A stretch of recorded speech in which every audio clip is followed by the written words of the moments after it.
Saudações, ó, meus queridos bastiões. E aí, tranquilidade? Mais um início de semana, supostamente, baterias recarregadas, final de semana. Deu para dar uma descansada, deu para curtir o final de semana, lavar o carro, ver a família. E aí, tudo tranquilo? Arnaldo Vergueiro aqui, o tripulante desta aeronave chamada Último Bastião, cara que luta incansavelmente pela legalidade, pela honestidade, pela justiça e que visa conceitos econômicos, políticos, vamos dizer assim, numa entrega cada vez maior. E como não poderia ser diferente, estamos iniciando a semana. Nosso papo de hoje é sobre a doença da sociedade. Gente, vou falar uma coisa para vocês com muita sinceridade, mas a nossa sociedade, a cada dia que passa, a meu ver, tá? A sociedade está muito doente. Os efeitos da política na sociedade acarretam como um todo, e a gente já sabe muito bem onde esse assunto vai acabar, né? Mas vamos passar os tópicos de hoje, é para nós podermos entender na prática como as coisas vão funcionar ou já estão funcionando. E aí, gente, o papo de hoje é sobre a ruptura sutil, muito sutil, a ruptura sobre a independência entre os poderes e o abuso do sistema. Papo complicado. Eu digo que neste exato momento, acho que eu já falei sobre isso aqui, Montesquieu deve estar se revirando no túmulo quando fala de independência dos poderes. Harmonia nem pensar, né? Quando da nossa Constituição de 1824, que foi a nossa primeira Constituição, que tinha os três poderes, executivo, legislativo e judiciário. Só que tinha o poder moderador, que quem ficava em cima era o imperador. E era ele que determinava o que iria acontecer. Será que está parecendo alguma coisa com a Constituição de 1824? Onde tem um poder moderador? Não sei. Não, porque eu sei que Dom Pedro I, que era o moderador, ele não era careca, não usava toga, nada disso. Mas tem alguma coisa a ver com o que está acontecendo hoje, com ter uma pessoa como poder moderador? E aí a gente observa que o chefe do executivo, quando ele não consegue o que ele quer por meio de entendimento junto ao Congresso Nacional, e o Congresso veta o aumento do IOF, gente. E tem partido político querendo votar o aumento do IOF.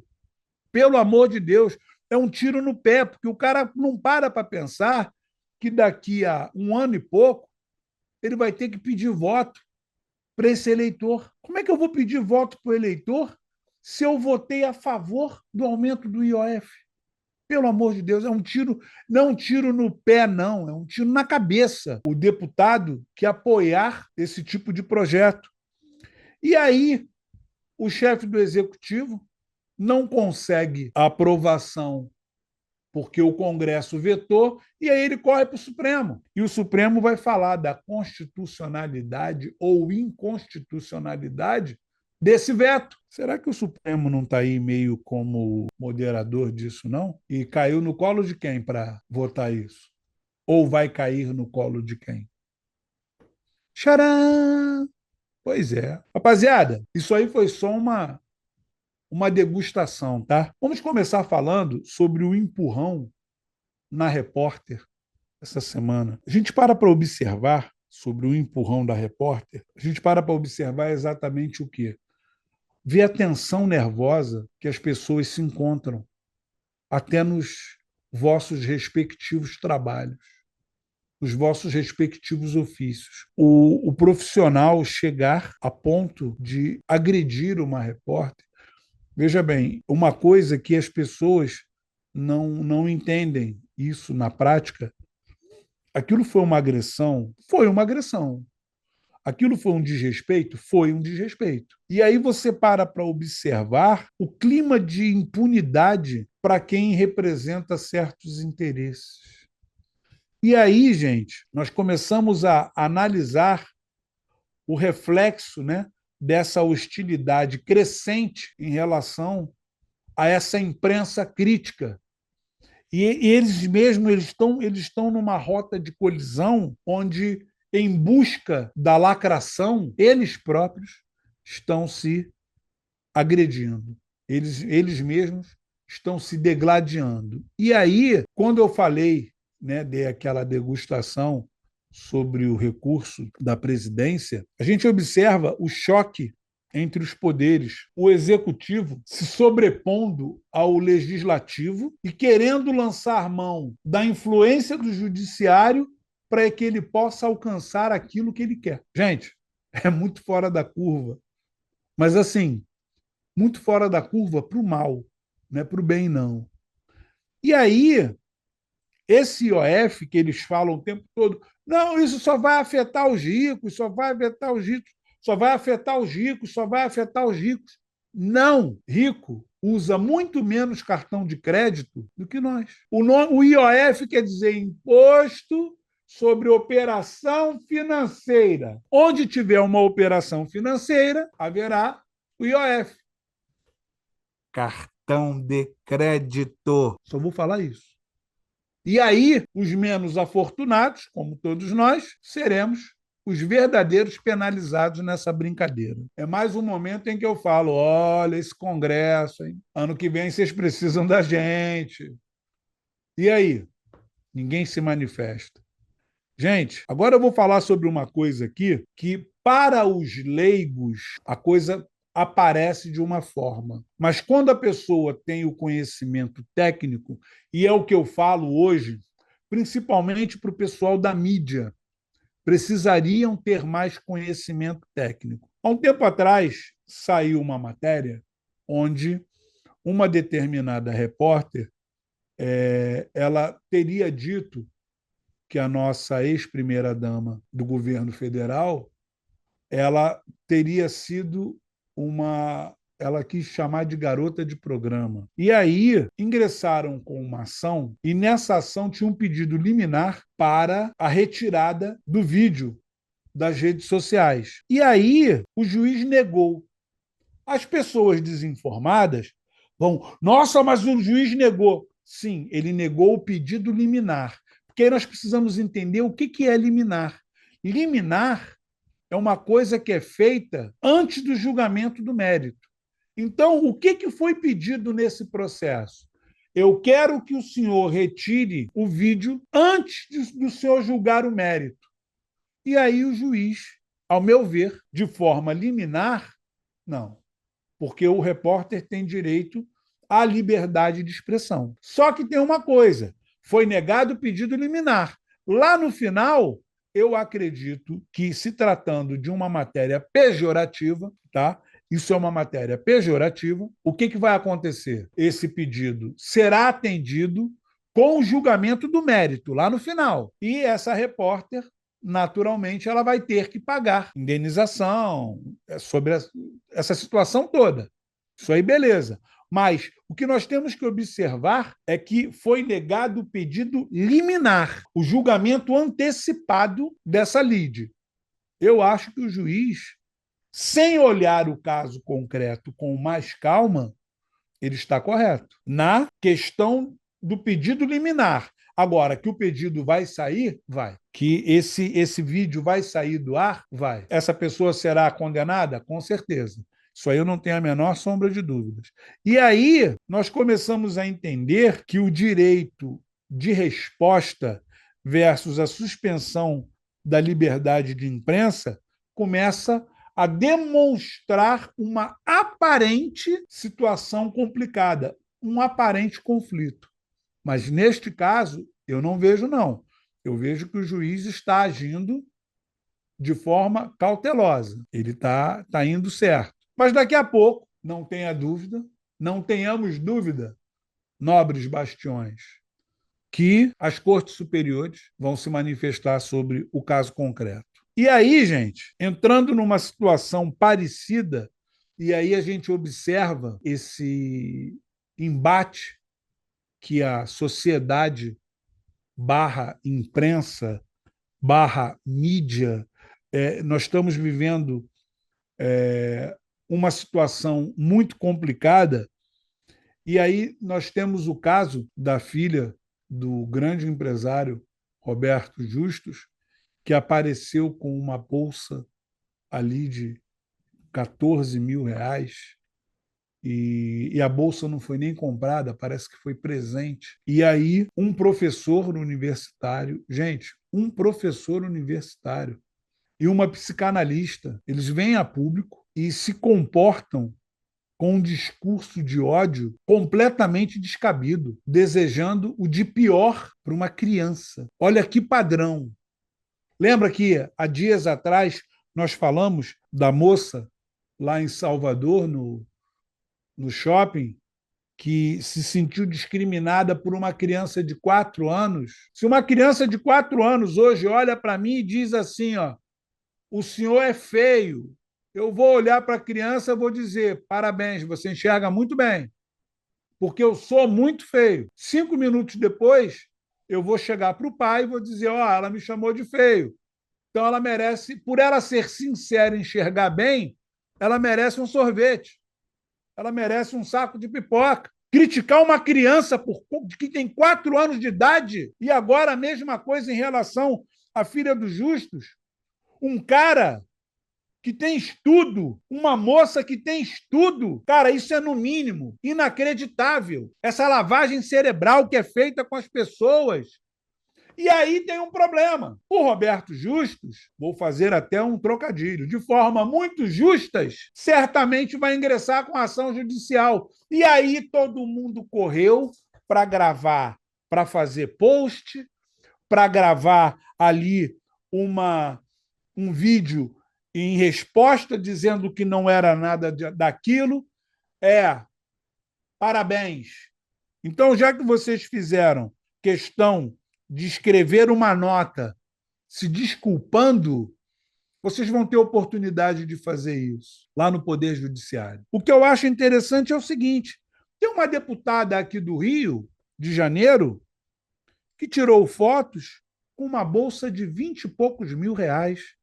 E eu não vi a mesma coisa. Eu não vi ninguém chegar e desejar para a deputada, uma pessoa que é maior de idade, responsável civil e penalmente por todas as consequências que vem a causar, eu não vi ninguém falar nada. Agora, de uma menina de 4 anos, foram criticar.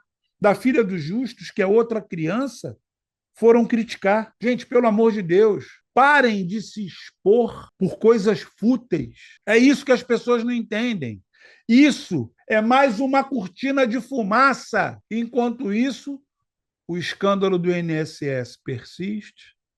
Enquanto isso, o pedido do advogado-geral da União em relação à suspensão de todos os processos junto ao INSS no Supremo ficarão lá do jeitinho que eles querem, e a sociedade se degladiando. Gente, o que me envergonha não é o fato dos dois serem... Um é professor, a moça, ela é uma psicanalista. Um profissional desse vir a público e demonstrar um discurso de ódio em relação a uma criança, gente, a banalização da violência como opinião é uma coisa que não tem como. Essa falta de responsabilização das plataformas digitais não é regularização, mas as pessoas precisam ter consciência do que estão fazendo, entende? E aí, gente, nós começamos a observar que a sociedade ela está mudando de uma tal forma assustadora. Esta semana eu vi uma coisa muito fora de esquadro, muito, muito fora de esquadro. Mas a gente tem que entender que isso é uma realidade daquilo que a sociedade está se proporcionando. Teve um show de um humorista que já é assim extremamente perseguido pelo humor que ele faz. Eu, particularmente, não sou fã do tipo do humor que ele faz. Então, eu respeito quem goste, quem vá ao show dele. Eu, particularmente, não tenho interesse. Mas também entendo que as pessoas que se sintam ofendidas com o humor que ele apresenta possam se manifestar por uma questão de ideologia. Só sou contra a prisão, que isso aí foge a qualquer conceito de uma coisinha que eu aprendi em Direito Penal 2, que chama-se dosimetria da pena. Mas tudo bem. E aí, no show desse humorista, o que aconteceu? As pessoas da organização do evento estariam solicitando a entrega dos celulares para que o show não pudesse ser gravado e, posteriormente, ser utilizado como prova contra o próprio humorista. Gente, como é que fica essa situação quando o assunto é vamos chegar ali a um embate? De um lado, a liberdade artística, do outro, o controle de narrativa. Olha só, a liberdade artística e o controle de narrativa. E aí, como é que fica? Olha que tipo de coisa que a sociedade está vivendo. Gente, de boa, eu nunca iria imaginar o Chico Anísio, um dos mestres do humor, tendo que ir ao Poder Judiciário se justificar por conta de uma piada nos dias de hoje. Aí, de repente, você vai dizer assim, pô, não, mas na época do governo militar, a censura levava os caras ali. Pois é, era o governo militar, muitos direitos estavam ali restritos, a situação era outra. Mas hoje, com o suposto conceito de liberdade, que é o que a nossa Constituição nos permite, gente, de boa, o cara ter que justificar uma piada, eu já expliquei que piada tem duas coisas. Um desfecho que você não espera, se você esperar o desfecho, a piada perde a graça. E outra coisa, em toda piada alguém vai se ferrar, alguém vai se dar mal. E aí, mas o show dele, as pessoas que têm deficiência, elas se sentem ali inclusas na sociedade. Pô, beleza, tudo bem. Mas também pode ter aquela pessoa que não se sinta inclusa, entendeu? E aí é um direito. O cara que se sentiu ofendido, mesmo que ele vá ao show, mesmo que ele esteja no teatro, mesmo que ele tenha pago, ele ainda assim tem o direito de se ofender, ele tem o direito de pedir um reparo junto ao Poder Judiciário, de uma relação entre ele e o humorista. Mas o Estado se manifestar de forma contundente e colocar esse cara no regime fechado, meu Deus. Então, gente, eu vou dar um descanso para vocês por aqui. Tinha mais umas coisas para falar, mas eu vou deixar para falar na semana que vem. Gente, a sociedade está muito doente. E aí nós precisamos ajeitar isso no âmbito moral, mas com o respaldo legal. Porque quem deveria fazer alguma coisa para conduzir melhor a nossa sociedade não está fazendo nada. Vocês sabem quem é? Congresso Nacional. Pois é, falei baixinho, porque eu já falei tanto sobre isso. E aí, gente, vamos acordar. Quem ainda não acordou, os que já estão acordados. Hoje, nas redes sociais, quando esse vídeo sair, já temos pelo menos 2 meses de canal e as pessoas estão aceitando muito bem. Já temos mais de 30, nesse exato momento, já temos mais de 30 mil visualizações. E uma coisa que eu acho interessante, sabe por que eu estou descobrindo que nós estamos no caminho certo? Porque os haters estão chegando. Só que, como nós já deixamos bem claro que o hater pode chegar para conversar, se ele agredir, não tem ideia, ele vai ficar falando sozinho, porque o nosso conceito não é o fato da gente estar brigando com alguém, não, isso não vai acontecer. As pessoas estão chegando para expor um pensamento diferente. Isso eu acho legal, eu respeito. Ok, rapaziada? Um beijão.